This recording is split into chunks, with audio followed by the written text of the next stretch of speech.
Hello friends, welcome back to my channel. और आज हम डिस्कस करने जा रहे हैं ज्योग्राफी की सीरीज में क्लास 6th एनसीईआरटी की बुक का चैप्टर 8। इस चैप्टर 8 का आज मैं पार्ट 1 डिस्कस करूंगा। ठीक है, पार्ट 1 में आज मैं डिस्कस करूंगा क्लाइमेट और वेदर के बारे में। इस चैप्टर का जो टाइटल है वो है India, climate, weather and vegetation. So India का क्लाइमेट कैसा है, वेदर कैसा है एंड वेजिटेशन क्या है यहाँ का, इसके बारे में इस चैप्टर में डिस्कस किया जाएगा। राइट, बट उससे पहले ये डिस्कस करना जरूरी है कि वेदर किसको कहते हैं, क्लाइमेट किसको कहते हैं। इसके अलावा एक वर्ड और है जिसको कहते हैं सीजन। इस वर्ड की मीनिंग भी आपको पता होनी चाहिए कि what is the meaning off season, season किसको कहते हैं। ठीक है, तो सबसे पहले आइए शुरू करते हैं वेदर से कि वेदर क्या होता है। WATHER, वेदर यानी कि मौसम। ठीक है, वेदर होता है डे बाय डे चेंज इन किसमें, टेम्परेचर में यानी तापमान में चेंज, दूसरा ह्यूमिडिटी में चेंज। ये कुछ हैं जो कि फैक्टर्स हैं, एनवायरमेंटल फैक्टर्स हैं। ठीक है, सो डे बाय डे चेंज कैसा हो रहा है टेम्परेचर में, ह्यूमिडिटी में, डे बाय डे, इसी को हम क्या कहते हैं, वेदर कहते हैं। ठीक है, जैसे आज का टेम्परेचर अगर मेरा 31 था, कल का 32 होगा या कल का 28 ही था, तो ये क्या है, ये जो डे बाय डे चेंज हो रहा है ना, ह्यूमिडिटी मान लो कल 85% थी, आज 80% है, कल 45% ही होगी। सो ये जो डे बाय डे चेंज हो रहा है ह्यूमिडिटी या टेम्परेचर में, इसके अलावा भी बहुत से फैक्टर्स होते हैं जो हमारे वेदर को इम्पैक्ट करते हैं। तो टेम्परेचर और ह्यूमिडिटी उनमें से दो हैं। So day by day change in the weather conditions, जो हमारे वेदर कंडीशंस में ये कंडीशंस होती हैं वेदर की, जैसे टेम्परेचर, ह्यूमिडिटी, ये वेदर कंडीशंस में गिनी जाती हैं। इसको मैं फैक्टर्स कह रहा हूं कि these are the factors of the weather. ठीक है, तो टेम्परेचर और ह्यूमिडिटी में डे बाय डे जो चेंज हो रहा है ना, उसी को हम कहते हैं वेदर। यानी weather is the day by day change, right, in the atmosphere. Day by day change in atmosphere, this is the definition. Atmosphere, day by day change in the atmosphere is known as weather. ठीक है, अब weather के बारे में हमने समझ लिया। इसके बाद जो दूसरी चीज आती है वो आती है हमारी सीजन। ठीक है, अब ये जो आपने देखा कि डे बाय डे चेंज हो रहा है, कभी 31 है, कभी 28 है टेम्परेचर, कभी 32 है, तो ये टेम्परेचर हमारा रोज रोज चेंज हो रहा है। बट ये टेम्परेचर हमारा, आपने देखा होगा जब हमारे यहाँ गर्मियों का मौसम होता है, गर्मियों का जब मौसम होता है तो हमारा टेम्परेचर का रेंज यूजुअली 28 से लेकर के कहां तक रहता है, 28 डिग्री सेंटीग्रेड से लेकर के 45 डिग्री सेंटीग्रेड तक, या बहुत ज्यादा बुरी हालत में 50 डिग्री सेंटीग्रेड तक भी आजकल जाने लगा है। राइट, तो ये जो एक टाइम पीरियड होता है हमारे यहाँ, और ये टाइम पीरियड क्या से क्या होता है, ये टाइम पीरियड हमारा होता है, हमारा ये लेकर के होता है मार्च टू मई ऑब्लिक जून। ठीक है, मार्च से लेकर के मई जून तक ऐसा सीजन होता है कि हमारा टेम्परेचर 28 से लेकर के 45 डिग्री के बीच में वेरी करता है। राइट, ऐसा नहीं होगा कि किसी दिन ये 19 डिग्री हो जाए, मतलब सर्दी नहीं हो सकती। टेम्परेचर हमेशा 28 से 45 के बीच में या 40 तक के बीच में ऐसा वेरी करता रहेगा। राइट, तो इस सीजन, इस रेंज में जब टेम्परेचर चेंज होता है, और इसी रेंज में ह्यूमिडिटी भी एक लेवल होता है, जैसे ह्यूमिडिटी भी हो सकता है इसके बीच में 80% से लेकर के या 60% से लेकर के 80% तक रहती हो, इससे नीचे नहीं जाएगी या इससे ऊपर नहीं जाएगी। राइट, तो इस तरह के सीजन को जो हमारा इस तरह का जो वेदर कंडीशन का चेंज होता है day by day in a certain time period, या in a certain number of days और in a certain number of months. ठीक है, सर्टेन नंबर ऑफ मंथ्स में, कुछ महीनों के भीतर, जब हमारा टेम्परेचर और जो हमारा ह्यूमिडिटी है, या फिर ये कह लीजिए कि एटमॉस्फेरिक चेंज जो होता है वो एक खास रेंज में ही टेम्परेचर में होता है, एक खास रेंज के टेम्परेचर में और एक खास रेंज के आपके जो ह्यूमिडिटी होती है, जब उसी में चेंज होता है तो उसे हम कहते हैं सीजन। तो एक खास रेंज में जब टेम्परेचर और हमारा जो ह्यूमिडिटी है, या फिर आप ये कह लीजिए कि जो वेदर कंडीशंस होती हैं, जब एक खास रेंज में ही चेंज होती हैं, तो उस पर्टिकुलर टाइम पीरियड को हम सीजन कहते हैं। तो सीजन क्या होता है, एक टाइम पीरियड होता है। Season is nothing but a time period जहां पे जो हमारे एटमॉस्फेरिक फैक्टर्स होते हैं, जैसे टेम्परेचर हो गया या प्रेशर हो गया, वो एक सर्टेन रेंज में होते हैं, ठीक है, उससे ऊपर नहीं जाते, उससे नीचे नहीं जाते। तो इसको हम क्या कहते हैं, सीजन कहते हैं। हमारे यहाँ कितने तरह के सीजन है? एक सीजन होता है हमारा कोल्ड वेदर सीजन, ठीक है। कोल्ड वेदर में क्या होता है, हमारा ये सीजन जो होता है ये हमारा होता है दिसंबर से लेकर के दिसंबर टू मार्च, ठीक है, दिसंबर से लेकर के मार्च तक कोल्ड वेदर होता है। हॉट वेदर सीजन जो होता है वो मार्च, मिड मार्च के अराउंड शुरू होता है, मार्च टू आपका जून जाता है, ठीक है। उसके बाद हमारा आता है रेनी सीजन, जिसमें बारिश होती है। बारिश क्यों होती है? क्योंकि इस समय ह्यूमिडिटी बढ़ जाती है, राइट। तो जून के बाद से लेकर के सितंबर तक हमारा कौन सा रहता है? रेनी सीजन रहता है। उसके बाद हमारा आता है रिट्रीटिंग मानसून।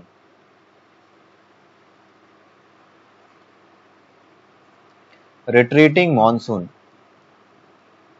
ये सीजन हमारा होता है रिट्रीटिंग मानसून का। ये जाता है हमारा अक्टूबर से लेकर के दिसंबर के बीच रहता है, अक्टूबर नवंबर दिसंबर यहां तक रहता है ये, ठीक है। अब इसमें से बाकी चीजें तो आपको समझ में आ रही होंगी, कोल्ड वेदर कंडीशन क्या है, हॉट वेदर क्या है, रेनी सीजन और रिट्रीटिंग मानसून के बारे में थोड़ा सा मैं आपको बता देता हूं, क्योंकि आपके क्लास 6 की बुक में तो नहीं बताया गया, but it's an interesting topic और आपको जान करके ये अच्छा लगेगा कि कुछ अच्छी चीज जानी है, ठीक है। तो पहले हम देखते हैं मानसून के बारे में, ठीक है। आपका जो ये इंडिया है ना, ये इंडिया का कोस्टल पोर्शन है, ऊपर का पोर्शन नहीं बना रहा, ये मैं कौन सा पोर्शन बना रहा हूं, जिसको आप क्या कहते हो, डेक्कन कहते हो, ठीक है। आपको याद हो तो ये डेक्कन एरिया, ये लंका है, तो ये डेक्कन वाला एरिया ये क्या है, ईस्टर्न घाट्स, ठीक है। और ये क्या है, वेस्टर्न घाट्स, ठीक है। इधर ईस्ट होता है, इधर वेस्ट होता है, तो ये इधर वाला ईस्टर्न घाट हो गया, इधर वेस्टर्न घाट हो गया। अब अगर आप ध्यान से देखो तो आपका ये जो नीचे है ना, नीचे वाला हिस्सा, इसको हम कहते हैं इंडियन ओशियन, ठीक है। इंडियन ओशियन के लेफ्ट हैंड साइड पे जो ये वेस्टर्न घाट के इधर अगर आप आते हो तो ये कौन सा सी है, अरेबियन सी है, ठीक है। होता क्या है कि जब हमारे गर्मी का मौसम आता है ना, जो हमारा मई का मंथ होता है या जून का मंथ के आसपास होता है, यानी मार्च से लेकर के मई जून तक, ये जो इंडियन ओशियन का पानी है ना, ये गर्म होता है, ये गर्म होता रहता है। जब ये पानी गर्म होता है ना तो ऊपर उठता है, जब ऊपर उठता है तो होता क्या है कि ये जब पानी ऊपर उठने का क्या मतलब है, ये आपका भाप बन करके, भाप यानी वेपर बन करके, इंग्लिश में इसको वेपर कहते हैं, वेपर बनकर के ऊपर उठता है। वेपर में क्या होता है, वाटर होता है, लेकिन ये कैसे कन्वर्ट हो जाता है, ये वेपर में कन्वर्ट हो जाता है, वाटर जो है वेपर में कन्वर्ट होकर ऊपर पहुंच जाता है। अब होता क्या है कि जब वाटर ऊपर पहुंच जाता है तो यहाँ गर्मी बढ़ जाती है, यहाँ पे गर्मी बढ़ने की वजह से होता क्या है, यहाँ पे धीरे धीरे जो ये हवाएं है ना, गर्म हवाएं, ठीक है, अब ये गर्म हवाएं जो ऊपर उठती हैं, अब ये हवाएं धीरे धीरे धीरे करके ना यहाँ पहुंचती हैं, इस साइड में, अरेबियन सी के साइड में, ऐसे करके तिरछी चलती हैं हवाएं, ठीक है। आपका अगर आपने ध्यान दिया हो ना, ये इंडियन ओशियन नीचे जो है इक्वेटर के नीचे भी फैला हुआ है, तो इक्वेटर के नीचे जो है इंडियन ओशियन आपका फैला हुआ है। यहाँ की गर्म हवाएं ना धीरे धीरे ऊपर उठ करके इस साइड आती हैं, अरेबियन सी में, और अरेबियन सी, जब ये अरेबियन सी की तरफ आती है ना, इक्वेटर से नीचे, मैं आपको बता दूं, इक्वेटर से नीचे जो हवाएं हैं ना वो ऐसे चलती हैं, ठीक है, इस तरीके से इनका पाथ होता है, यानी अपने लेफ्ट साइड पे टिल्ट होती हैं। जो इक्वेटर के नीचे है, यानी जो साउदर्न हेमिस्फेयर है, ठीक है, इसको साउदर्न हेमिस्फेयर या फिर दक्षिणी गोलार्ध कहते हैं हिंदी में। तो दक्षिणी गोलार्ध में जो हवाएं होती हैं वो अपने लेफ्ट हैंड साइड पे चलती हैं। आप अपने लेफ्ट हैंड साइड को देखिए, उसी तरफ मुड़ रही हैं, तो इधर जो है वो लेफ्ट हैंड साइड में चलती हैं। तो इंडियन ओशियन से जब ये हवाएं उठती हैं तो लेफ्ट हैंड साइड में होती हैं, लेकिन जब हमारा ये उत्तरी गोलार्ध में या फिर आपके नॉर्दर्न हेमिस्फेयर में, इंग्लिश में कहते हैं नॉर्दर्न हेमिस्फेयर, तो जब ये नॉर्दर्न हेमिस्फेयर में पहुंचती है ना, तो जैसे साउदर्न हेमिस्फेयर में अपने लेफ्ट साइड चलती है ना, उसी तरीके से नॉर्दर्न हेमिस्फेयर में कोई भी जो एयर होगी, जब भी एयर किसी भी डायरेक्शन से घुसेगी तो वो अपने राइट हैंड साइड पे मुड़ जाएगी। ये आप रूल याद रखिएगा, ये रूल इसको कहते हैं, ये एक रूल होता है, इसको उसका कुछ खास नाम है, मुझे अभी याद नहीं आ रहा, इसका नाम मुझे याद नहीं आ रहा, मैं अगले चैप्टर में या कभी बता दूंगा, आपके लिए इंपॉर्टेंट नहीं है, अभी मुझे याद नहीं आ रहा, बिल्कुल याद नहीं आ रहा, पता नहीं क्यों नहीं याद आ रहा, बट याद नहीं आ रहा, ठीक है। बड़ा अच्छा सा नाम है, मुझे याद रहता है हमेशा, अभी नहीं याद आ रहा बस, ठीक है। तो वो रूल ये कहता है कि जो कुछ भी आपके जो साउदर्न हेमिस्फेयर में होगा, जब भी एयर आपके साउदर्न हेमिस्फेयर में चलेगी, तो जिस डायरेक्शन में चल रही होगी, अगर इस डायरेक्शन में चल रही है, आप ऐसे समझिए कि आप साउदर्न हेमिस्फेयर में हैं, और अगर आपके एयर के चलने की डायरेक्शन ये है, तो ऐसे नहीं चलेगी, वो ऐसे हो जाएगी, यानी लेफ्ट हैंड साइड पे, यानी वेस्टर्न साइड में मुड़ जाएगी, ठीक है। लेकिन अगर आप नॉर्दर्न हेमिस्फेयर में हो और एयर ऐसे चल रही है, तो वो इधर नहीं मुड़ेगी, नॉर्दर्न हेमिस्फेयर में इधर मुड़ेगी, राइट हैंड साइड में, ठीक है, यानी ईस्ट साइड में मुड़ जाएगी। अब आप देखिए कि आपके इंडियन ओशियन में जो साउदर्न इंडियन ओशियन है, उसमें पानी भाप बन के ऊपर उठा, और ये पानी, ये जो भाप है वो कहां पहुंची, जो वेपर है वो कहां पहुंचे, अरे ये आपके ऊपर पहुंचे, और धीरे धीरे ये सारी हवा अरेबियन सी की तरफ गई। तो जब ये अरेबियन सी की तरफ गई, यहां पर तो ऐसे चल रही थी, लेकिन अब आप नॉर्दर्न हेमिस्फेयर में हो, तो नॉर्दर्न हेमिस्फेयर में ऐसे नहीं चलेगी, ये ऐसे मुड़ जाएगी। यानी जो हवा आपकी, थोड़ा सा गड़बड़ सी हो गई है फोटो, एक बार फिर से बना देता हूं। यानी आप ऐसे समझो कि यहां पर आपका है स्टेट केरला, केरल, ठीक है, और ये रहा आपका इक्वेटर, यहां से हवा उठी थी, तिरछे चली, और यहां पे जैसे ही आपके जो साउदर्न है, जब तक ये साउदर्न हेमिस्फेयर में थी ऐसे चली, नॉर्दर्न में घुसते ही वो ऐसे घूम जाती है, क्योंकि नॉर्दर्न हेमिस्फेयर में कोई भी चीज कोई भी हवा जो होगी वो अपने राइट साइड में मुड़ जाएगी, ये रूल है, ठीक है। इसको हम कहते हैं कोरियोलिस रूल। अब मुझे याद आया, इसको हम क्या कहते हैं, कोरियोलिस फोर्स, कोरियोलिस बल, ठीक है, इसको कोरियोलिस बल कहते हैं। एक आपके साइंटिस्ट थे कोरियोलिस, उनके नाम पे इसको रखा गया है। तो कोरियोलिस बल क्या होता है, जब आपका साउदर्न हेमिस्फेयर में हवा होती है तो लेफ्ट साइड में मुड़ती है, नॉर्दर्न में घुसते ही वो राइट साइड में, कहीं पर भी नॉर्दर्न हेमिस्फेयर में ना जो हवा चल रही होगी हमेशा राइट में मुड़ जाएगी।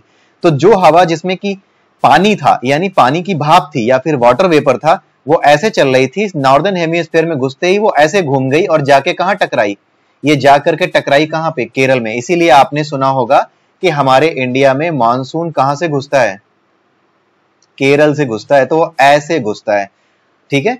तो अगर आप क्लास 6 में हैं और आपके सिलेबस में ये चीज नहीं समझाई गई है, बट अगर आप समझ लेंगे तो आपको बड़ा अच्छा लगेगा, आपके लिए एक अच्छी इंफॉर्मेशन होगी, आपके नॉलेज के लिए एक अच्छी इंफॉर्मेशन है ये, ठीक है। तो यहां पर जो चीज आपको समझाई गई है वो मेनली यही है कि किस तरीके से जो वाटर वेपर्स हैं, जो भाप है, जो पानी है, जो हवा बन के ऊपर उड़ गया है भाप बन के, वो किस तरीके से आकर के इंडिया में टकराता है। और जब ये जाके टकराता है, किस सीजन में टकराता है, किस मंथ में टकराता है, ये हमारा जाके टकराता है जून में, और इसीलिए जून में सबसे पहले केरल में बारिश होती है, और धीरे धीरे करके ये पूरे इंडिया में ऐसे ऐसे करके टकराता जाता है, ठीक है। तो इस तरीके से धीरे धीरे करके ये हवा ऐसे बढ़ती है, इस तरीके से बढ़ती जाती है, ठीक है।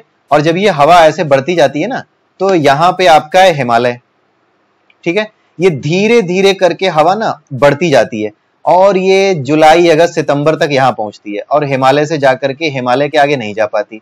जब हिमालय के आगे नहीं जा पाती तो होता क्या है, ये जो हवा है फिर यहाँ पे हिमालय की ओर से जब थोड़ा सा टेम्परेचर और प्रेशर में डिफरेंस आता है, तो हवा हिमालय की ओर से इधर चलने लगती है, ठीक है। हवा कैसे चलती है, जब प्रेशर बढ़ जाता है, जिधर प्रेशर ज्यादा होता है उधर से लो प्रेशर की तरफ चलती है, अगर इधर प्रेशर ज्यादा है तो इधर से हवा इधर चलेगी। अब होता क्या है कि सितंबर के मंथ में प्रेशर यहाँ पे ज्यादा हो जाता है और इधर प्रेशर कम हो जाता है। प्रेशर इधर कम क्यों हो जाता है, क्योंकि ये गर्म है, लेकिन ये जैसे जैसे इधर अगर आप ऊपर बढ़ते हैं, वैसे वैसे सितंबर का जो मंथ आता है, वैसे वैसे यहाँ पे ठंडी बढ़ने लगती है ऊपर, क्योंकि सितंबर के मंथ तक जो जानते ही वो आपकी सूरज आपका नीचे उतरने लगता है, सूरज आपका जो है ना आपके नॉर्दर्न हेमिस्फीयर में नहीं रह जाता, फिर वो साउदर्न हेमिस्फीयर में जाने लगता है। तो सिंस वो साउदर्न हेमिस्फीयर में जाने लगता है, तो नॉर्दर्न हेमिस्फीयर में यहाँ पे ठंड होने लगती है। तो ठंड जहां होती है वहां पे प्रेशर ज्यादा हो जाता है, ये याद रखिएगा। ठंड जहां होती है वहां प्रेशर ज्यादा हो जाता है, और जहां पे गर्मी है अभी भी वहां पे प्रेशर कम रहता है, इसीलिए हवा फिर ऐसे चलने लगती है। तो ये कब होता है, ये सितंबर से लेकर के होता है आपका अक्टूबर से लेकर के नवंबर दिसंबर तक इस तरह की सिचुएशन रहती है कि हवाएं ऐसे चलती हैं, ठीक है। तो हवाएं जब ऐसे चलती हैं तो ऐसे निकलती जाती हैं, लेकिन यहाँ पे ना हमारा जो चेन्नई है, यहाँ इसी चेन्नई पर जो है ना ये आकर के बारिश करती हैं। क्यों? क्योंकि बाकी जगहों पे वो कहीं टकराती नहीं है। जहां पे हवा टकराएगी किसी पहाड़ से या किसी जगह से, वहीं बारिश होगी, वहां बारिश नहीं होगी जहां से वो निकलती जा रही है। तो जब ये सीधे निकलती जाती है ना तो बारिश नहीं होती, लेकिन जब ये यहां आती है ना चेन्नई, तो चेन्नई ना थोड़ा सा बाहर निकला हुआ है, तो यहाँ पे जो पहाड़ वहाड़ है ना उनसे आके टकरा जाती है ये जो वापस लौटता हुआ मानसून है, जिसकी वजह से वापस लौटते हुए मानसून में अक्टूबर के महीने से लेकर के दिसंबर के महीने तक इधर बारिश होती है। कहाँ? चेन्नई में। तो ये जो बारिश होती है ना, ये जो लौटता हुआ मानसून है जो आपका यहां से लौट रहा है, ऐसे एक तो मानसून ऐसे आया, ये आपका जो है मानसून है जो आपका जून में आता है, लेकिन ये जो मानसून है जो कि लौट रहा है इसी को क्या कहते हैं? रिट्रीटिंग मानसून कहते हैं। जो मैंने नीचे लिखा था, सबसे लास्ट में जो लिखा था, ये रिट्रीटिंग मानसून था। तो रिट्रीटिंग मानसून अक्टूबर से लेकर दिसंबर तक रहता है और ये कहां बारिश करता है? आपका चेन्नई में बारिश करता है। क्यों करता है? क्योंकि चेन्नई थोड़ा सा बाहर की ओर निकला हुआ है, थोड़ा सा बाहर है, और यहाँ पे जो पहाड़ियां हैं उनसे वो टकरा जाता है, ठीक है, और इसीलिए यहाँ पे बारिश होती है। इसको जो इस शोर को हम क्या कहते हैं? कोरोमंडल कहते हैं, ठीक है। चेन्नई में जो शोर है, जहां पे आकर के, शोर यानी किनारा, ये शोर शराबे वाला शोर नहीं, ये शोर यानी किनारा, हिंदी में किनारा कहते हैं। इन किनारों पे जो पहाड़ियां हैं इनसे आके टकरा जाता है, और इस तट को हम क्या कहते हैं? जैसे इसको ईस्टर्न घाट कहते हैं ना, ईस्टर्न घाट, उसी तरीके से ये कोरोमंडल कहलाता है। ईस्टर्न घाट का ही हिस्सा है कोरोमंडल। तो यहाँ पर जो तट है उसको हम क्या कहते हैं? जो शोर है उसको कोरोमंडल कहते हैं। तो हमारा जो सर्दी में बारिश होती है वो कहाँ पे होती है? वो कोरोमंडल में होती है, कोरोमंडल तट पर होती है। और किस वजह से होती है? वो होती है रिट्रीटिंग मानसून यानी लौटते हुए मानसून की वजह से होती है। तो कोरोमंडल तट पे जो बारिश होती है वो रिट्रीटिंग मानसून की वजह से होती है, ठीक है। सो ये आज के लिए हमने आपको बताया कि क्या होता है सीजन और मानसून, और हमने देखा वेदर के बारे में, ठीक है। अब हम देखते हैं किसको कहते हैं क्लाइमेट। क्लाइमेट की डिफिनीशन क्या होती है? क्लाइमेट की डिफिनीशन होती है average atmospheric condition, average atmospheric condition of a country और एनी लोकेशन, ठीक है। जैसे इंडिया की जो एवरेज जो वेदर कंडीशन है, ठीक है, वो कैसी है?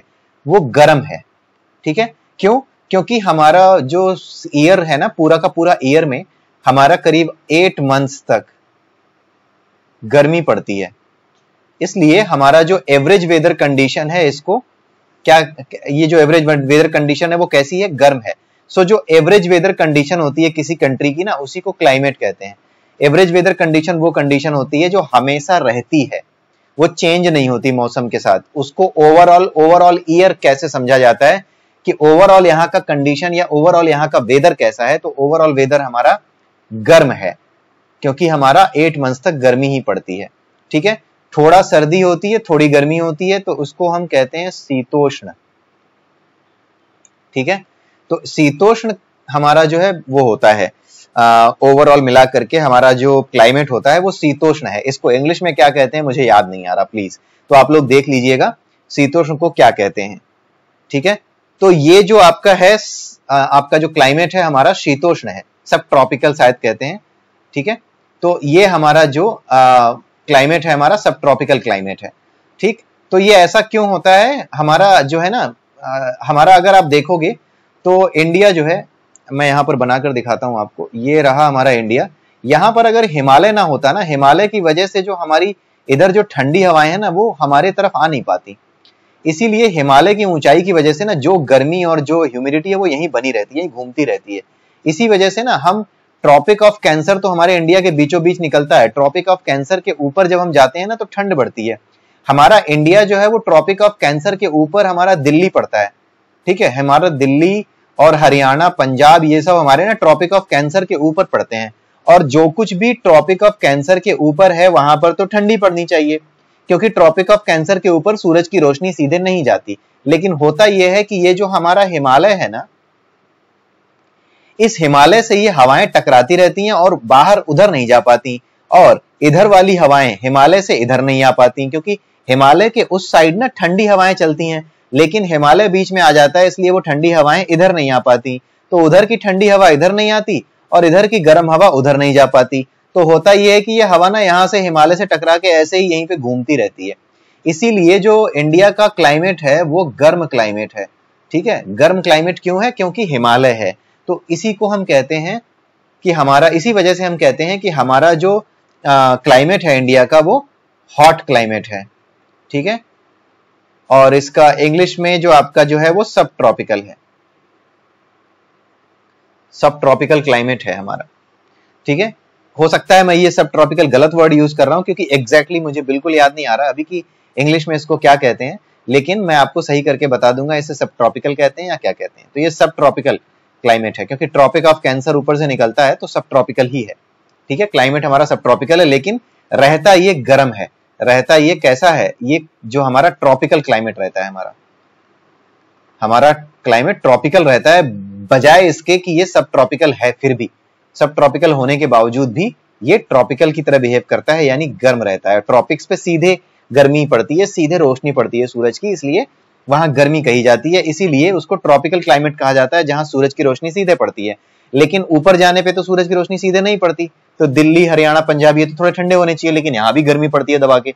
उसका रीजन है कि दूसरे साइड ना हिमालय है, जो हवा को ना तो इधर से उधर जाने देता है, ना उधर की हवा को इधर आने देता है।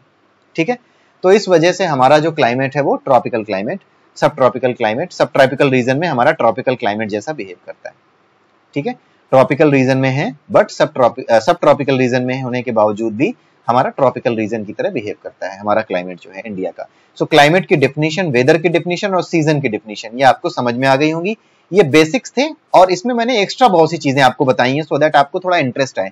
इतनी चीजें आपकी बुक में नहीं है, इतनी चीजें मैंने अपनी तरफ से आपको बता दी हैं। अगर आपने इतना समझ लिया है तो बाकी जो बुक में लिखा है ना वो आपको बहुत ईजी लगेगा। तो आज के लिए इतना ही है। सेकेंड पार्ट में मैं आपको बाकी का वेजिटेशन बता करके, इंडिया का जो वेजिटेशन है उसके बारे में इंफॉर्मेशन दे करके इस चैप्टर को पूरा खत्म कर दूंगा। ठीक है, सो अगले वीडियो में फिर मिलेंगे, तब तक के लिए have a nice day and bye bye.